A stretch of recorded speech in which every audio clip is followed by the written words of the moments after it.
مجھے ہر رات 10 مردوں کے ساتھ سونا پڑتا تھا۔ یہ مرد مجھے ظالم جانوروں کی طرح نوچتے، مجھے اس کے بدلے میں صرف رہنے کے لیے جگہ اور کھانا ملتا تھا۔ معزز خواتین و حضرات، یہ کہانی بنگلہ دیش سے شروع ہوتی ہے۔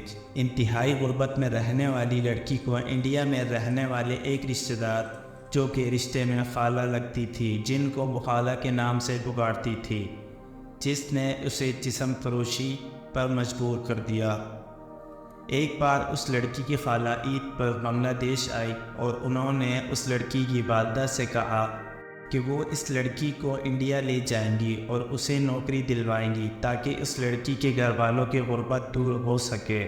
اس کے گھر والے انتہائی معصوم اور غریب تھے اور اس عورت کی باتوں میں آ گئے، لیکن اس لڑکی کو اور اس کے گھر والوں کو کیا پتہ تھا کہ اس کی خالہ اس کے ساتھ کیا کرنے والی ہے۔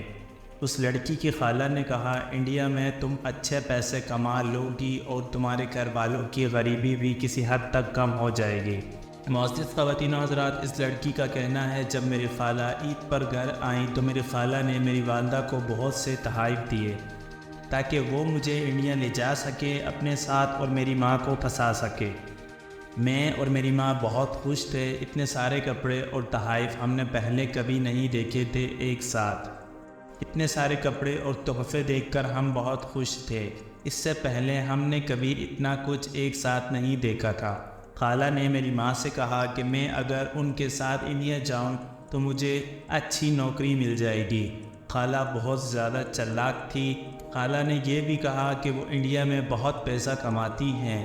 انہوں نے میری والدہ کو بتایا کہ انڈیا میں لوگ گھروں میں کام کر کے بہت پیسہ کماتے ہیں۔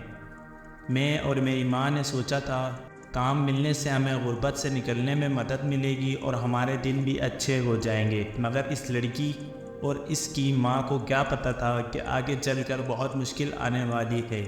بہرحال میری ماں نے ہاں کر دی۔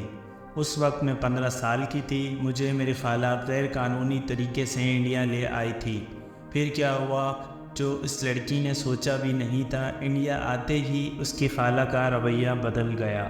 پھر خالہ نے کہا کہ تمہارے پاس پاسپورٹ نہیں ہے، تم یہاں غیر قانونی طور پر آئی ہو، کہیں بھی میری اجازت کے بغیر باہر مت نکلنا، جہاں میں کام دوں وہاں جانا ورنہ پولیس تمہیں جیل میں ڈال دے گی۔ اس لڑکی کو ہندی زبان بھی بہت کم آتی تھی، لیکن اس لڑکی کا کہنا ہے کہ مجھے کسی حد تک اندازہ ہو چکا تھا کہ میرے لیے مشکل پیدا ہونے والی ہے۔ پھر ایک دن خالہ مجھے ایک ہوٹل میں لے گئی اور ایک آدمی سے میرا تعارف کرایا۔ میں نہیں جانتی تھی کہ میری خالہ اور اس آدمی کے درمیان کیا بات چیت ہوئی، لیکن خالہ نے کہا مجھے انڈیا میں رہنے کے لیے اس آدمی کو پیسے ادا کرنے ہوں گے۔ پھر میری خالہ مجھے اس آدمی کے حوالے کر کے وہاں سے چلی گئی۔ اب میں بہت زیادہ ڈری ہوئی تھی کہ اب کیا ہوگا اور میں کیا کروں گی۔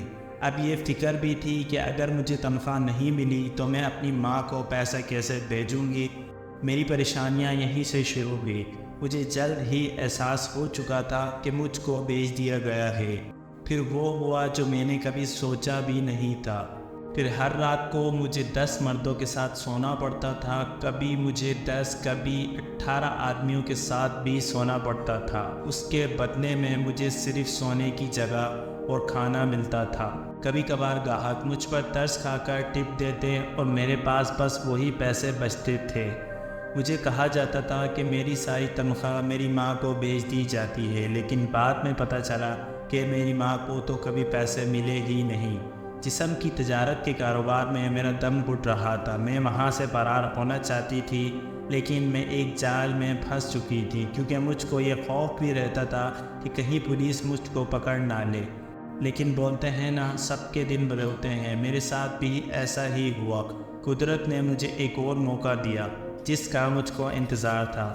ایک دن ہوٹل میں کوئی گاہک نہیں آیا۔ میں نے اس موقع سے فائدہ اٹھایا اور ہوٹل سے بھاگ نکلی اور چھپتے چھپتے بس اسٹینڈ پہنچ گئی۔ اچانک پولیس والوں کو دیکھا تو میں پولیس سے بچنے کے لیے چھپ گئی، لیکن ارد گرد کے لوگ سمجھے کہ میں چور ہوں اور لوگوں نے مجھے پکڑ کر پولیس کے حوالے کر دیا۔ پولیس نے مجھے پکڑا تو میں نے اپنا نام ظاہر نہیں کیا۔ میں بہت زیادہ ڈری ہوئی تھی، لیکن میری حالت دیکھ کر پولیس مجھے مہیلا آشرم لے گئی۔ بہت سی پریشان حال خواتین اس ادارے میں رہتی تھی جہاں انہیں خود انحصار بننے میں مدد کی جاتی تھی۔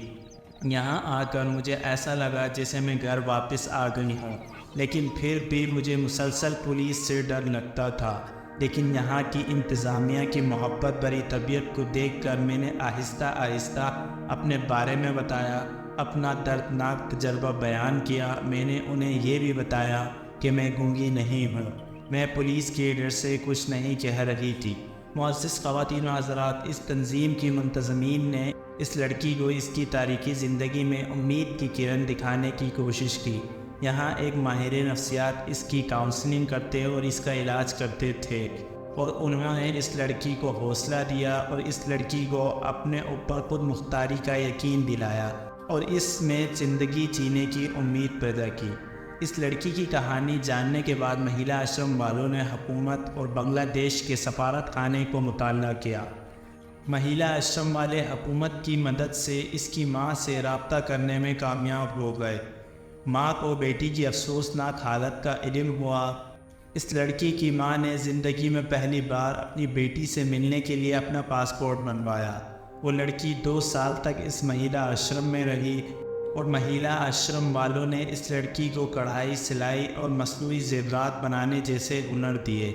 اس نے اپنی تیار کردہ سامان کی فروخت سے 2 لاکھ روپے کمائے۔ جب وہ اپنی والدہ کے ساتھ بنگلہ دیش روانہ ہوئی تو تنظیم نے اس کو اس کی کمائی کے 2 لاکھ روپے بھی دیے۔ پھر ادھر اس کی خالہ کو بھی گرفتار کر کے بنگلہ دیش لے جایا گیا۔ یہ تھی ہماری آج کی ویڈیو۔ امید کرتا ہوں کہ آپ لوگوں کو یہ ویڈیو پسند آئی ہوگی۔ اگر آپ لوگوں کو یہ ویڈیو پسند آئی تو ہمارے وکی ٹی وی چینل کو سبسکرائب کریں اور بیل آئیکن کا بٹن ضرور دبا دیں۔ ہم ملتے ہیں آپ سے کسی نیکسٹ ویڈیو میں، جب تک دیں آپ ہمیں اجازت۔ اللہ حافظ۔